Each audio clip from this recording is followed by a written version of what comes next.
noite a todos. É uma alegria muito grande estar aqui no Centro Dom Bosco.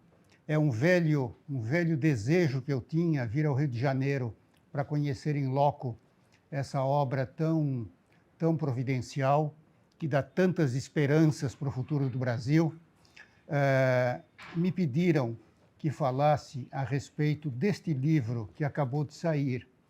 É um livro meu que está saindo aqui com o nome Tudo o que você precisa saber sobre a monarquia no Brasil.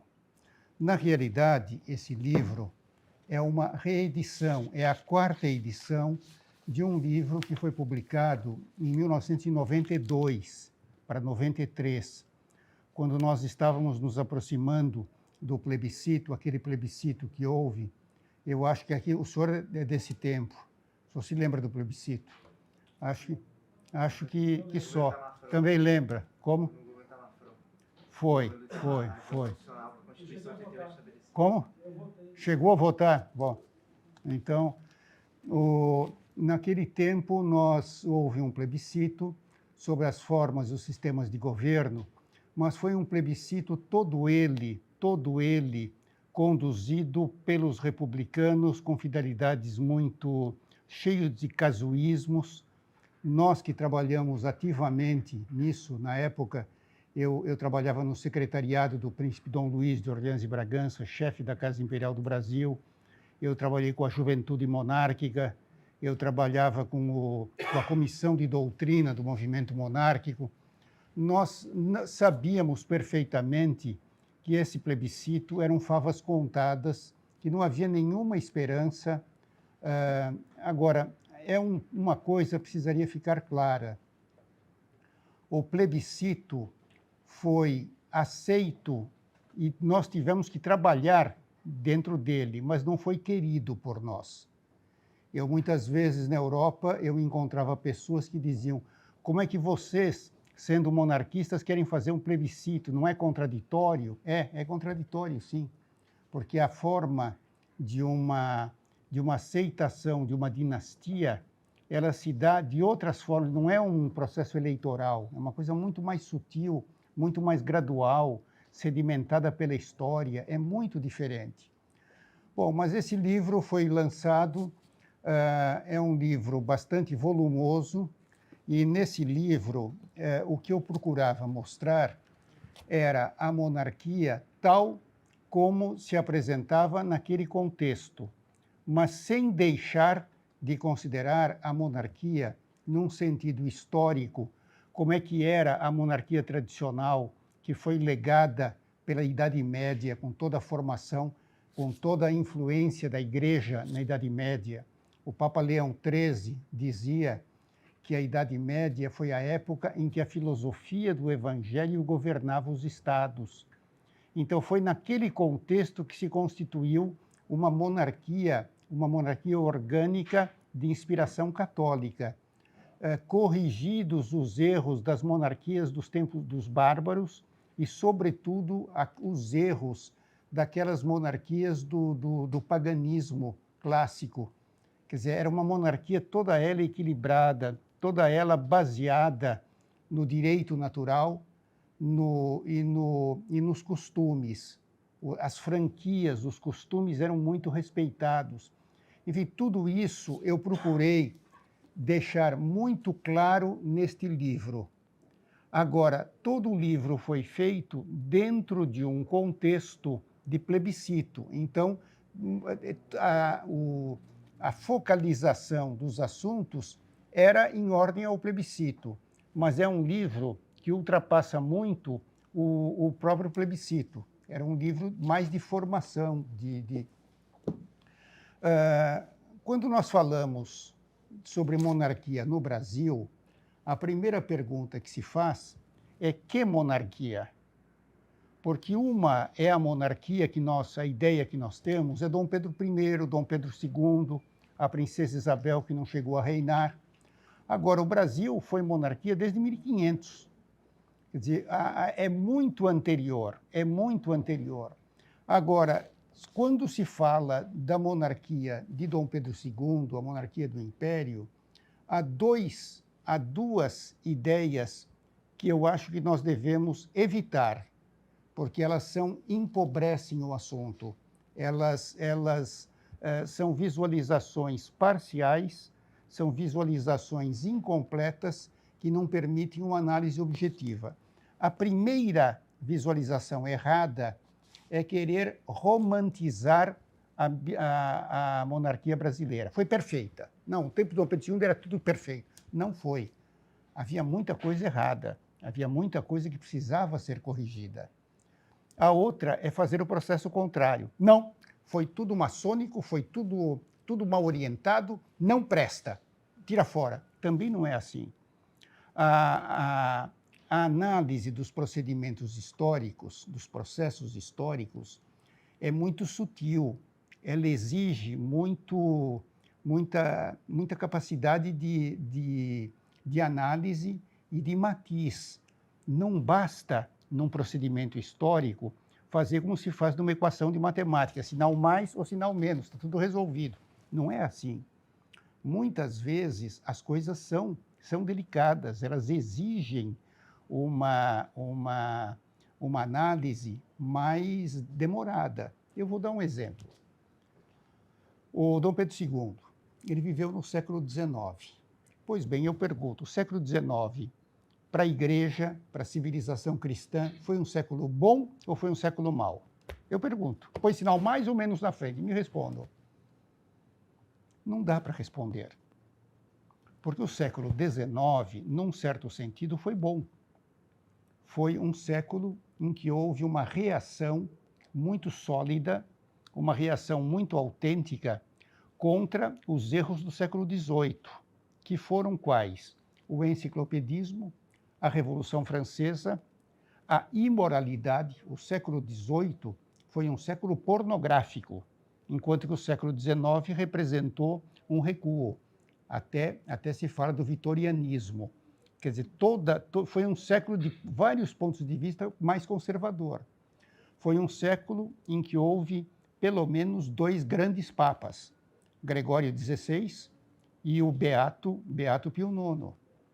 Foi um século em que houve grandes santos, mas muitos santos do século XIX. Peguem uma cidade, a cidade de Turim. A cidade de Turim, no norte da Itália, de certo ponto de vista, era o que estava mais avançado em matéria de revolução. Foi de lá que saiu o movimento que destronou o Papa. Foram os Savoias que fizeram a unificação italiana e romperam toda a ordem que vinha da Idade Média dos Estados Pontifícios.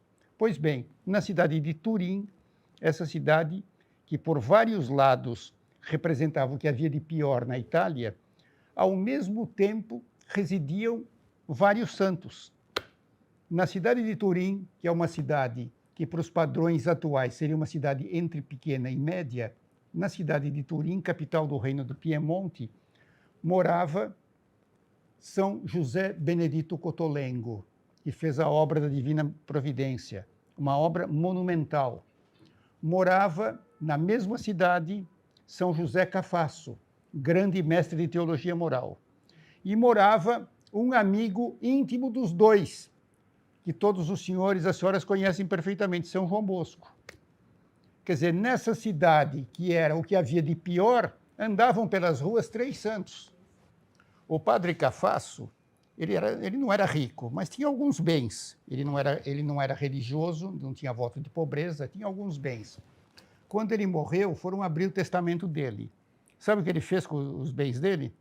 Deixou metade para o meu amigo José Benedito Cotolengo, a outra metade para o meu amigo João Bosco. Isso é a cidade de Turim. Peguem a família de Savoia, que foi a família que destronou o Papa. É uma família que, na Idade Média, tinha dado vários santos. Era uma família antiquíssima. No século XIX, tiveram um papel péssimo. Pois bem, uma das filhas de Vittorio Emanuele, que foi o carrasco que conquistou Roma, que expoliou os bens do Papa, uma das filhas dele é a beata Maria Clotilde de Savoia-Napoleão. É beata. Então, compreendem como é difícil colocar um sinal mais e outro menos na frente das coisas? Compreendem como a interpretação da história, dos fatos históricos, até das pessoas históricas, exige muitas vezes um cuidado, um senso de matiz. É muito fácil dizer, não, o Império não prestou, ou então, não, o Império foi perfeito. Não é assim. A própria Constituição de 1824, do ponto de vista jurídico, é uma obra-prima, mas ela estava cheia de pressupostos que vinham da Revolução Francesa. Então, quer dizer, era uma coisa muito boa por uns lados, mas eivada, envenenada por outros. E todo o século XIX foi assim. Num certo sentido, foi um século que se voltou para o que havia de medieval. Século XIX, a Idade Média voltou a ser prestigiada. Sabem que na Revolução no fim da monarquia francesa de Luís XVI, os franceses tinham tanta vergonha da Idade Média que iam destruir a Catedral de Notre-Dame. Queriam fazer um templo grego. Queriam destruir aquela maravilha e fazer um templo grego. O que salvou Notre-Dame foi a Revolução Francesa. Compreendem como é difícil colocar sinal mais e menos na frente das coisas? É muito complicado. Bom, então, quando se fala em monarquia, e aqui vamos entrar no tema da nossa exposição, o que eu falei até agora foi apenas uma introdução, Quando se fala em monarquia, a gente não pode ter a ideia de que é uma fórmula mágica. Basta restaurar a monarquia, está tudo resolvido para o país. Todos os problemas estão resolvidos. Não é assim.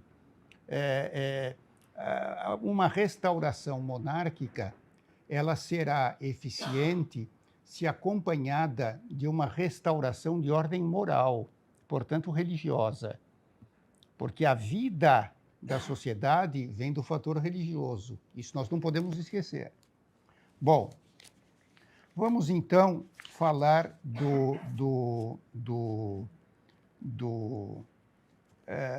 monarquia. Eu poderia, digamos assim, conduzir esta nossa conversa de hoje à noite para responder a seguinte pergunta: monarquia, por que não?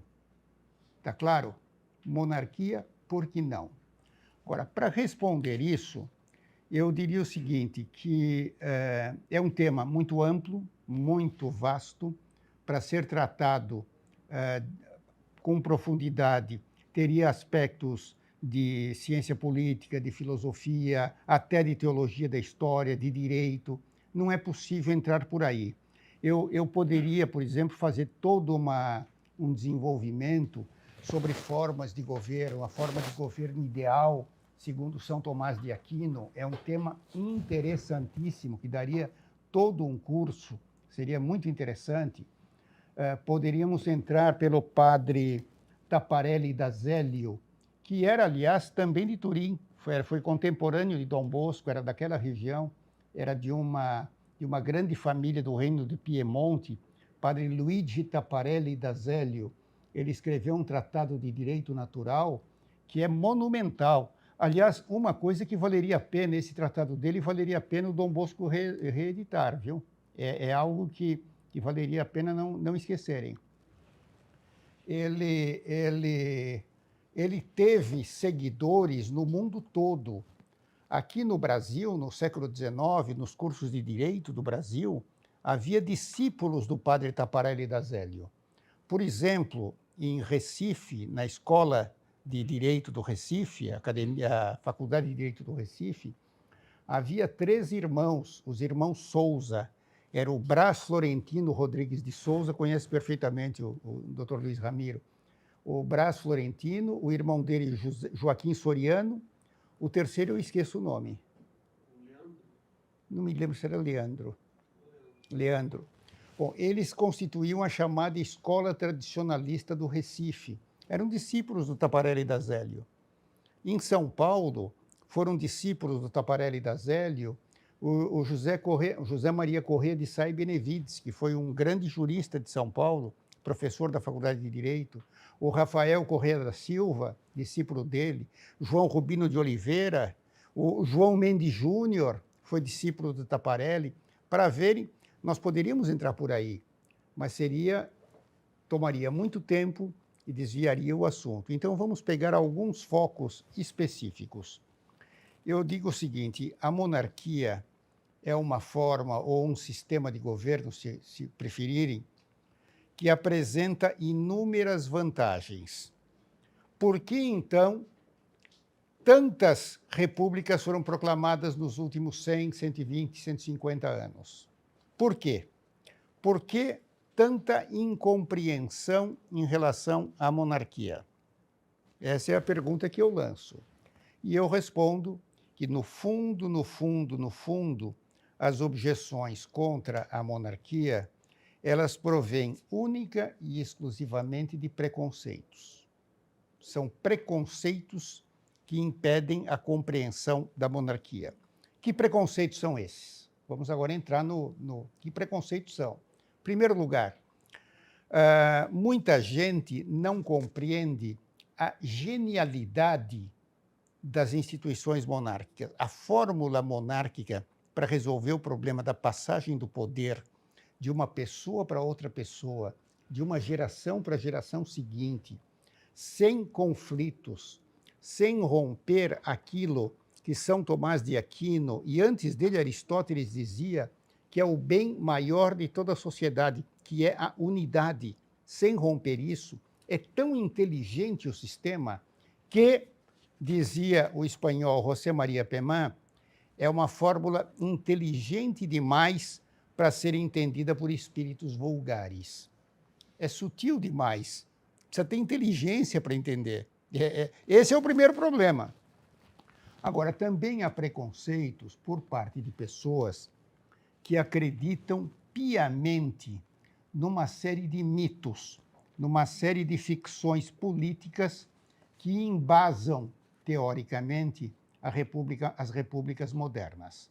São mitos. Nós vamos analisar alguns aqui.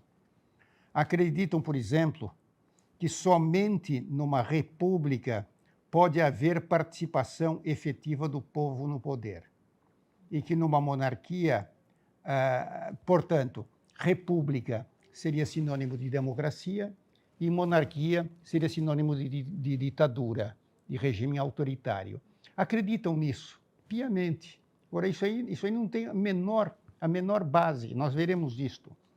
Quando eu critico república, notem uma coisa, eu estou criticando as repúblicas modernas, filhas da Revolução Francesa. Não estou fazendo uma crítica às repúblicas do passado. Por exemplo, a velha República Romana, Roma, teve 7 reis antigos e um moderno. Depois, se me lembrarem, eu falo do 8º rei de Roma. Mas Roma teve 7, os 7 primeiros reis de Roma, desde Rômulo até Tarquínio o Soberbo, que foi o 7º. Depois disso, ela se transformou numa república. Na realidade, era uma república aristocrática. Havia um certo número de famílias que estruturavam a sociedade romana. E essas famílias é que conduziam Roma. Mais tarde, elas se reuniram no Senado romano. E o Senado romano era a sede do poder em Roma. Tudo se fazia em nome do Senado. Até que entrou o Império Romano com Otaviano Augusto, já no comecinho no começo da era cristã. Mas Roma foi longamente uma república. A República Romana não caberia fazer a crítica que nós estamos fazendo às repúblicas modernas. A República Romana tinha muitos valores, tinha muitos elementos bons, bastante apreciáveis. Também aquelas repúblicas medievais, como, por exemplo, em Gênova ou em Veneza, eram repúblicas, mas eram repúblicas que não padeciam dos males das repúblicas modernas que vieram depois da Revolução Francesa. É outra coisa. As repúblicas dos cantões suíços. É uma democracia. No cantão suíço, reúnem-se os chefes de família e tomam conjuntamente decisões a respeito do bem comum daquela sociedadezinha, daquele núcleo pequeno. Isso é uma república. É tudo eleito, tudo decidido por voto, mas é completamente diferente do sentido da república. E as velhas repúblicas municipais lusitanas e brasileiras. Dentro dos municípios, na estrutura tradicional dos municípios, havia eleições e havia um sistema local de administração local, sem interferência do poder real. Era uma democracia local, eram chamadas as repúblicas municipais. Tudo isso é coisa muito boa, não há crítica a fazer a isso. A crítica que se faz é as repúblicas modernas, porque elas se baseiam na Revolução Francesa com uma série de desvios doutrinários, por exemplo, são individualistas. A concepção tradicional é que a sociedade é composta por famílias. A célula da sociedade não é o indivíduo, é a família. O homem se situa dentro de uma família e a família é que está na sociedade. O conjunto de famílias constitui uma sociedade, não é o conjunto de pessoas. A República diz não, cada eleitor é um só. É elevado à condição de cidadão, o cidadão. O que é o cidadão sem a família, sem o apoio dos corpos intermediários da sociedade? Ele é um grão de areia perdido numa praia, não é nada. Fica indefeso diante do Estado Todo-Poderoso. Compreendem? Outra coisa, o igualitarismo. A República parte do princípio de que todos os homens são iguais. Nós sabemos que não são assim. Os homens têm a natureza humana é a mesma para todos. Os direitos provenientes da natureza humana são iguais para todos, isso ninguém discute. Mas existem diferenças acidentais de cultura, de educação, sobretudo de aplicação da vontade, do esforço, da capacidade de trabalho, da moralidade. Todos esses elementos fazem com que as pessoas se diferenciem. Agora, querer forçar todo mundo a ser igual por princípio é um princípio republicano. Na prática, não funciona. Aliás, é incoerente o sistema republicano com o igualitarismo. Porque, veja bem, por que a República faz eleições? É para eleger o melhor para a presidência, não é isso? Não é? Teoricamente, são vários candidatos e a gente vota no melhor. Teoricamente é isso. Mas se todos são iguais, para que fazer isso? Não era melhor fazer um sorteio? São todos iguais. Por que não faz um sorteio? Compreendem a contradição do sistema? Querem ver outra falha? A infalibilidade das multidões. O sistema republicano de uma democracia mal entendida não é a democracia autêntica de que fala São Tomás de Aquino, de que já falou antes dele Aristóteles. Não. O sistema diz o seguinte: uma pessoa pode errar, mas quando junta uma multidão, ela é infalível, porque as inteligências se somam. Então, uma porção de gente reunida vale mais do que um gênio isolado. Ah, claro, olha a genialidade, a inteligênciazinha pequenininha de cada um, soma todo mundo.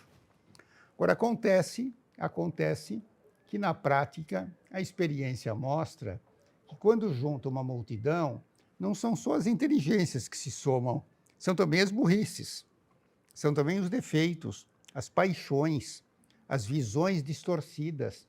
Compreendem como outro princípio da República, também mal entendida, é a negação da procedência divina do poder. Que o poder vem de Deus, isso é a doutrina católica, isso está na Escritura. Nenhum poder terias se não te fosse dado do alto. Isso está na Escritura, não é opinião minha, nem Agora, o poder pode ser exercido, o poder que vem de Deus pode ser exercido por alguém eleito. É diferente, mas o poder do eleito vem de Deus, não vem da eleição. A eleição designa a pessoa, mas o poder vem de Deus. Isso a República, entendida de acordo com a Revolução Francesa, não entende. A noção de que o Estado é onipotente é outro princípio que vem da Revolução Francesa. O Estado não é onipotente. O Estado está sujeito à lei natural, às leis de Deus. A lei natural. Existem direitos humanos anteriores à Constituição do Estado. Compreendem? Uma série... Agora, todo esse conjunto de ideias erradas, nas quais todos nós que estamos aqui fomos formados nas nossas escolas, desde o curso primário, tudo isso produz nas cabeças de muitas pessoas uma série de preconceitos que fazem com que a monarquia seja dificilmente entendida. Vamos pegar um aspecto, a questão da participação popular no governo. Hoje se acredita que a pessoa votando a cada 4 anos, ela está participando da condução do governo. O que significa um voto individual dentro de uma multidão de um colégio eleitoral? Não é nada. Não é nada. Nada. Nada. Agora, antigamente havia formas de participação popular de outras naturezas que não se exprimiam pelo voto, mas que eram autênticas.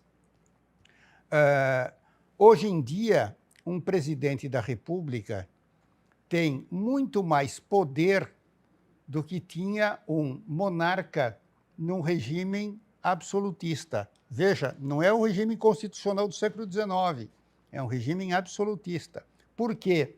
Porque havia limites de direito natural que nunca um monarca, mesmo absoluto, ousaria transpor. Isso as pessoas não veem. E eu posso lhes contar um caso que é muito elucidativo a esse respeito. Um dos monarcas mais ditatoriais da monarquia absoluta foi Frederico da Prússia, rei da Prússia. Frederico da Prússia, ele era enciclopedista, ele era amigo do Voltaire, ele era o que havia de pior na Europa do tempo dele, e era um governante autoritário, era um verdadeiro ditador. Pois bem, ele resolveu construir um palácio nos arredores de Berlim, um local chamado Potsdam. E ele construiu o palácio. Como ele gostava da França e como ele gostava do espírito francês, ele deu ao palácio dele um nome francês, chamava-se o Palácio de Sans-Souci. Sans-Souci, em francês, significa sem preocupação. Era o Palácio da Despreocupação, da Tranquilidade. Ele construiu o palácio existe até hoje, e quando terminou a construção do palácio, ele quis fazer os jardins do palácio. E mandou chamar uns paisagistas para fazerem um desenho, enfim, ele quis fazer um bonito jardim. Mas acontece que surgiu um problema, é que bem junto do palácio havia um moinho e um moleiro que entrava com sacos de trigo, moía e saía para vender a farinha. O rei disse, olha, compra o moinho do homem, demole o moinho para fazer o jardim. Só que o homem não queria vender o moinho. O Frederico disse, não, diga para ele que faça o preço que quiser que a coroa paga. Precisamos fazer o jardim do palácio. O sujeito responde, mas eu não quero vender, o moinho é meu. Vejam, era um rei absoluto, era um rei que teoricamente podia tudo. O Frederico diz o seguinte, diga o maior preço que você quiser, que eu pago o dobro. Não quero vender. O moinho é meu, eu não quero vender. E teimou. Chegou um momento que o Frederico da Prússia perdeu a paciência e disse para o sujeito: ou você vende o moinho, ou eu tomo o moinho à força. Resposta do homem: ainda há juízes na Prússia, eu apelarei para a justiça. Quando o homem disse isso, Frederico parou, disse: o moinho é seu, eu não vou mais discutir. Fique com o moinho. Por que isso? Pense um pouquinho. Não havia separação de poderes, legislativo, executivo, judiciário, estava tudo fechado na pessoa do rei. Qual era o primeiro juiz da Prússia? Era o rei. Quando o homem disse: eu vou apelar para a justiça, no fundo, ele disse para o Frederico: se Frederico, rei, é arbitrário e quer me impor uma coisa que eu não quero, eu apelarei para Frederico, juiz. Quer dizer, foi um apelo que ele fez para a consciência do rei, enquanto juiz.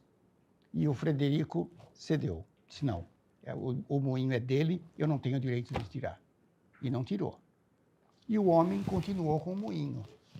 O moinho continuou a trabalhar, o palácio foi feito, o jardim todo em volta, fizeram uma estradinha de servidão para o moinho poder entrar e sair com a carrocinha dele.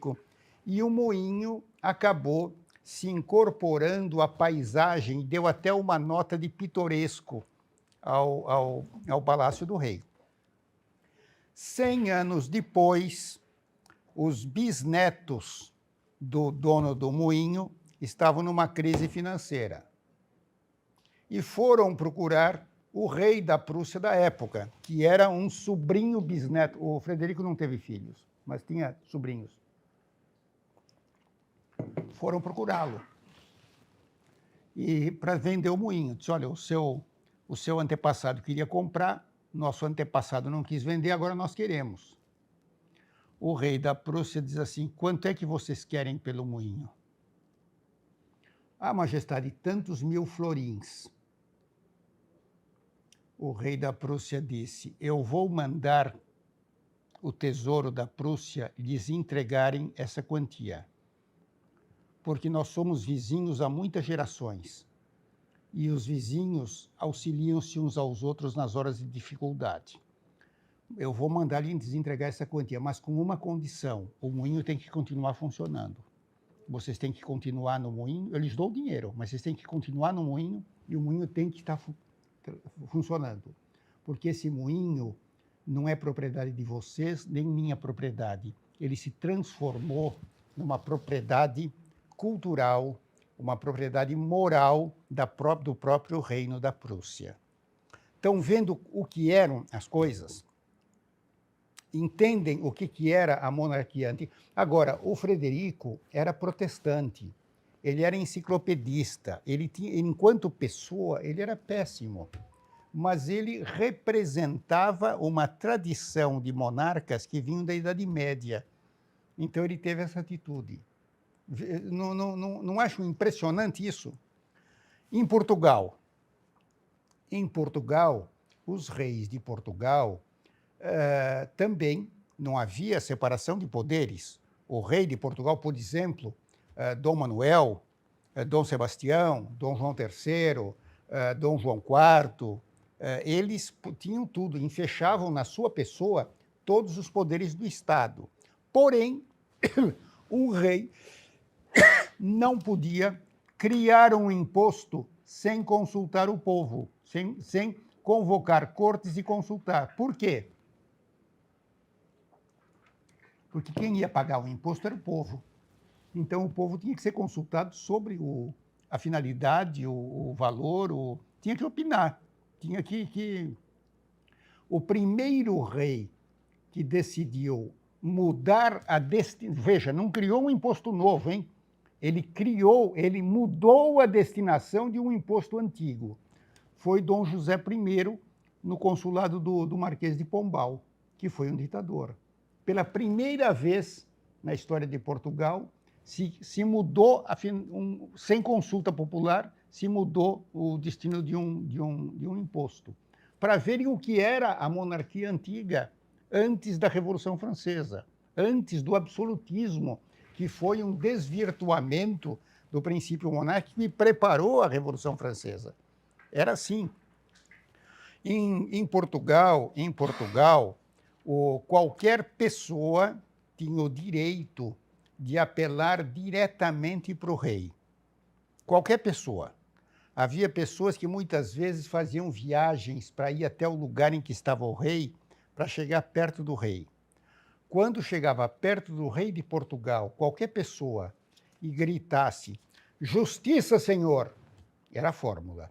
O rei tinha que parar o que estava fazendo, ouvir a pessoa e já tomar a decisão na hora.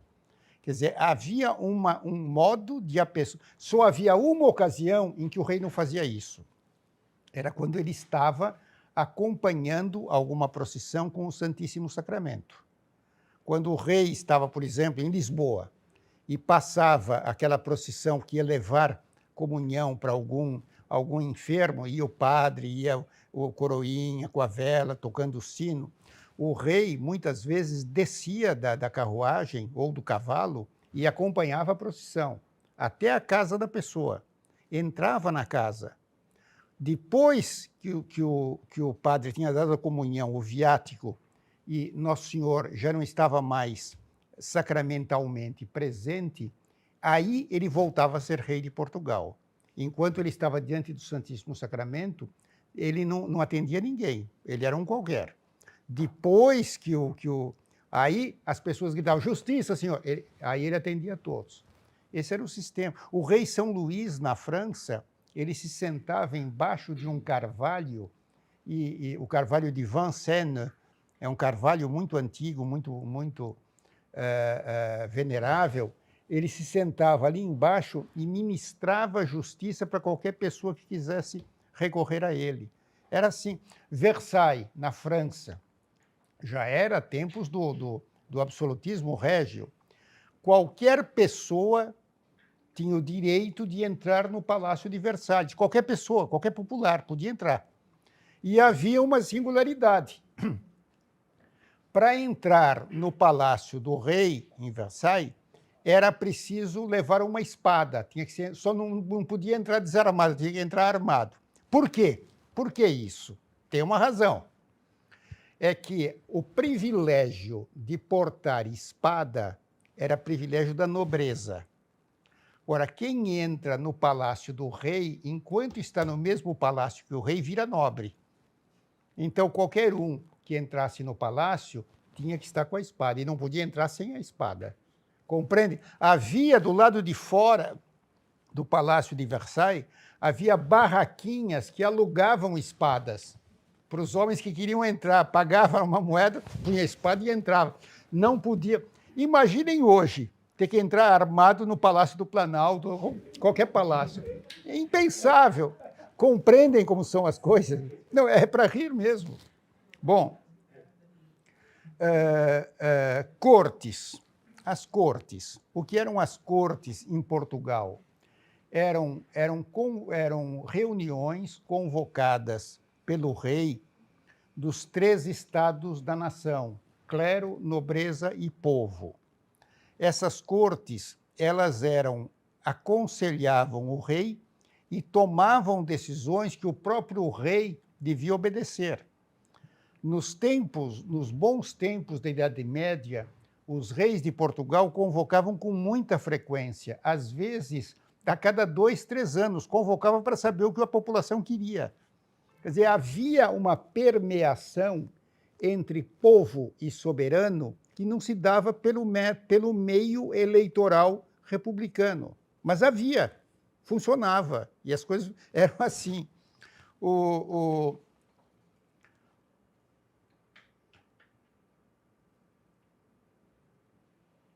Bom, outra coisa, o direito de voto. O direito de voto, teoricamente, é igualitário. O seu voto vale o mesmo que o meu, o mesmo que o seu, o mesmo que o dele. O voto é igual para todos. Agora eu pergunto, é igual mesmo? Será que o nosso voto vale o mesmo que vale o voto do dono da Rede Globo? Eu pergunto, será? Se um de nós tiver uma ideia e quiser difundir a ideia para o bem do Brasil, o que nós vamos fazer? Vamos gastar muita saliva, vamos falar para todos os nossos conhecidos. Quem tem o privilégio, como estou tendo agora, de falar para um auditório tão seleto como está aqui na minha presença, posso falar para algumas pessoas, está sendo transmitido, muitas outras estão ouvindo, mas é muito limitado o que eu posso falar. A minha capacidade de influência é limitada. Agora, uma pessoa que tenha uma rede de televisão, de meios de comunicação social, pode fazer muito mais do que eu. Então, pergunta-se, o voto vale a mesma coisa para todos? Depois, outra coisa, não sei se sabiam que o voto de um eleitor de São Paulo vale 1/13 do voto de um eleitor do Acre? Sabiam disso? O poder efetivo de um eleitor acreano vale 13 vezes o de um eleitor paulista. Eu não sei, eu não tenho a comparação com o Rio de Janeiro, mas não deve ser muito diferente também, porque são estados muito populosos, que se fossem para ter o número de deputados proporcional, teria um número imenso. Então seria o resultado é que os estados com menos população não teriam, alguns deles talvez não pudessem eleger nem sequer 1 ou 2 deputados. Então, pelo sistema republicano atual, o voto, que deveria ser igual para todos os paulistas, vale 1/13 do que vale o acreano. Isso é justiça? Isso é democracia? É um fato. Compreendem como... Bom, peguem, por outro lado, a questão da unidade. Eu falei há pouco que São Tomás de Aquino e Aristóteles dizem que a principal vantagem de uma sociedade humana, o principal benefício que ele deve, acima de tudo, preservar é a unidade. Qual é o ato mais solene de uma república? É a eleição. É o ato por onde os cidadãos vão lá e depositavam na urna, hoje já é tudo eletrônico, manifestam a sua vontade. Pois bem, a eleição é precedida de campanhas eleitorais. Nas campanhas eleitorais, os candidatos arreganham os dentes e afiam as unhas uns com os outros e se machucam de todas as formas possíveis e imagináveis. Todos os podres vêm a nu, todas as acusações verdadeiras ou falsas, enfim, tudo é feito para dividir o país. Quando elegem um, a primeira coisa que esse um faz é fazer um discurso dizendo: eu sou o presidente de todos. Sou o presidente. Não é o presidente de todos. Se ele foi eleito por uns e outros fizeram de tudo para que ele não fosse, como é que pode ser de todos? Toda eleição republicana no nível mais alto, estou falando eleições para a presidência da República, o sistema legislativo é completamente diferente, é outra filosofia de ação. Mas todo o sistema republicano de eleição de presidentes é algo que dilacera de 4 em 4 anos um país. Como é que se dá uma sucessão dinástica? Nós assistimos há pouco. Morreu a rainha da Inglaterra, que parecia imortal, ela parecia eterna. Ela morreu. Ela ficou, foi a rainha que ficou mais tempo no poder na história da Grã-Bretanha. Ela morreu. Subiu o filho. Tem muito menos carisma que a mãe, não se compara com a mãe, mas é o herdeiro. Ficou. Toda a Inglaterra foi atrás. É o rei, pronto, ninguém discute. O que faz um inglês? Torce para ele dar certo. Na Inglaterra existe oposição, existe o partido no poder e a oposição. Como é que se chama, como é que é o nome tradicional da oposição na Inglaterra? O doutor Ramiro se lembra bem disso. A leal oposição de Sua Majestade. Leal. Não é que está se opondo à majestade, mas em nome da majestade está se opondo ao partido que está no poder. E vão alternando. Quer dizer, tudo é feito de um modo a preservar a unidade. Separação de poderes. Teoricamente, os poderes, desde Montesquieu, são três: legislativo, executivo e judiciário. São poderes que são independentes, têm a mesma dignidade. Um não deve entrar na área de atuação dos outros. Equilibram-se perfeitamente os três. O legislativo elabora as leis com a sua alta sabedoria. O executivo, obedecendo ao legislativo, executa as leis e usa a sua sabedoria para ver o melhor modo prático de executar o que as leis mandam. E ao judiciário compete julgar os infratores das leis e julgar a interpretação de alguma lei que não seja inteiramente clara. Teoricamente, isso é muito bonito. Na prática, sempre um poder entra na esfera dos outros. Sempre. Dom Pedro I teve a genialidade de propor o poder neutro, poder moderador. De fato, na Constituição do Império, foi uma coisa primorosa, uma coisa que genial. A Constituição de 1824, como eu disse há pouco, ela tem alguns aspectos imperfeitos, mas o poder moderador, tal como foi estabelecido, é uma espécie assim de genialidade legislativa. Bom, resumindo, a monarquia é um regime natural, porque é baseado na família, que é a matriz, a célula-mãe da sociedade. A figura do monarca é naturalmente aceita sem dificuldade, porque ela exprime exatamente para o povo a figura do pai. Essa noção de pai está muito presente da ideia de monarca. Uma vez perguntaram para esse espanhol que eu citei há pouco, José Maria Pemán, perguntaram a ele se não podia haver maus reis. O Pemán disse, sim, pode haver maus reis, claro que há. Houve maus reis na história, houve casos. Mas é muito mais frequente haver maus maridos do que maus reis. Por quê? Porque os pais... Perdão. É muito mais frequente haver maus maridos do que maus pais. Por quê? Porque os maridos são escolhidos pelas mulheres. E na hora de escolher o marido, elas podem se enganar, e frequentemente se enganam, levadas por paixões, levadas por distorções criteriológicas. Casa com um e depois que casou viu que ele é diferente do que ela queria. Dá um mau marido. Agora, o pai não é escolhido por ninguém. Os pais, a natureza, Deus é que designou o pai para cada um de nós. Há maus pais, mas é muito mais fácil achar um mau marido do que um mau pai. Essa foi a resposta do Pemán. Vejam a sabedoria. Outra coisa, a República imagina que a eleição escolhe gênios, os melhores. O melhor dos melhores, dos melhores, dos melhores é que é o eleito. Ela não imagina que pode acontecer o contrário.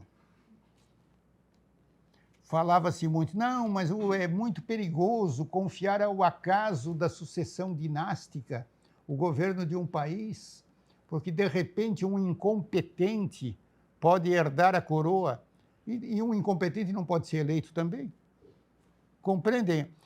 Como é que é o sistema monárquico? Aí a gente entra no que dizia o Pemán, que é inteligente demais para a gente medíocre entender. O sistema monárquico é o seguinte: os homens podem ser incompetentes, a natureza humana é corrompida, o homem é tendente ao aproveitamento, a se locupletar. Todas essas tendências existem. Considerando tudo isso, vamos fazer um sistema em que esses inconvenientes tenham menos possibilidade de fazer mal. É a monarquia. Agora, um sistema em que junta tudo para fazer o pior possível. É a república entendida com o espírito da Revolução Francesa. É tudo feito para dar errado. Compreendem Bom, a monarquia. É claro que pode haver um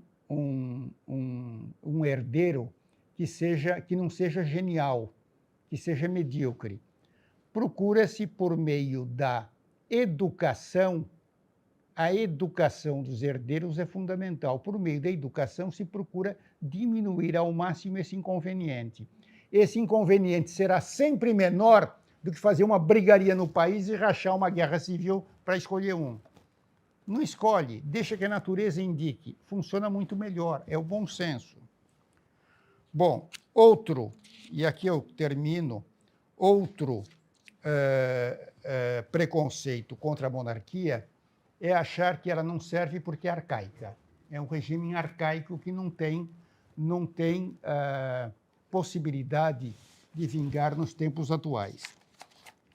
Bom, um professor da Universidade de Pensilvânia, professor Mauro Gilliam, publicou recentemente, ele é sociólogo, professor de sociologia, ele fez um estudo acadêmico, ele comparou o desempenho de 137 nações do mundo durante 110 anos, de 1901 até o ano de 2010. Ele comparou 137 nações. Ele tomou em consideração a economia, mas não só a economia, também as instituições políticas, sociais, de ensino, índices de saneamento básico, saúde, expectativa de vida, taxas de suicídios, etc., etc. Tudo considerado, somou tudo. E com aquela frieza, com aquela exatidão desapaixonada dos verdadeiros acadêmicos, tão diferentes dessa pseudo-intelectualidade que nós conhecemos muitas vezes, ele concluiu que, de todos os pontos de vista, o desempenho das monarquias é muito superior ao das repúblicas. Isso um norte-americano chegou a essa conclusão. Como pretender que um regime assim seja um regime arcaico, que não tem mais razão de ser no mundo moderno? Não dá. Eu posso lhes dizer uma coisa, acho que eu acredito que seja o mais velho aqui da sala, não sei, imagino.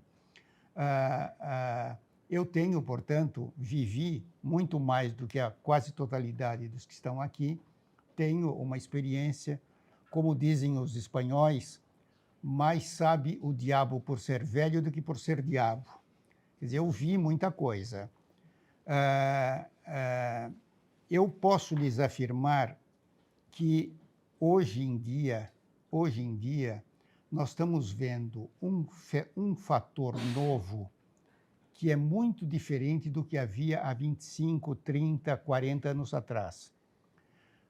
Como é que seria possível se imaginar que numa cidade como o Rio de Janeiro, numa noite, no meio da semana, se reuniria um público com tanta gente bem intencionada, desejosa de realmente se aprimorar no conhecimento, na cultura, no autoaperfeiçoamento, e isso não apenas por interesse pessoal, mas para o benefício da coletividade, para o benefício do Brasil, e que tanta gente, por meio das redes sociais, acompanhasse uma exposição como a nossa, tantos jovens, tantas pessoas de futuro.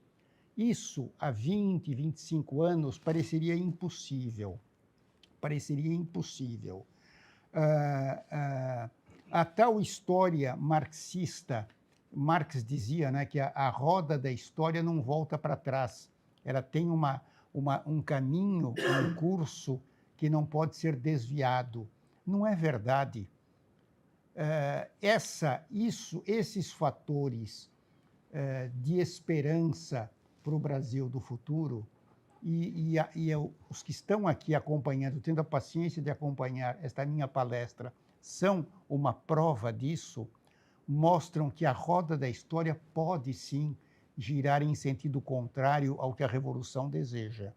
E ela pode sim voltar para toda uma restauração. A monarquia seria um elemento, mas a restauração tem que ser muito mais ampla, tem que ser uma restauração moral, uma restauração religiosa. Os homens têm que se voltar para Deus. Quando isso acontecer, poderá haver realmente esperanças para o futuro.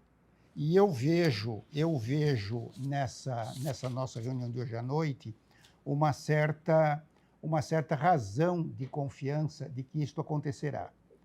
Me cabe encerrar, mais uma vez, agradecendo a gentileza do convite do Centro Dom Bosco e fazendo votos para que nessa obra de restauração do Brasil, para que ele volte volte a trilhar o caminho do qual ele nunca deveria se ter afastado, o Centro Dom Bosco ocupe uma posição de destaque como já vem ocupando. É o que eu teria a dizer. Muito obrigado pela atenção. Se quiserem, estou disposto a responder ao que desejarem.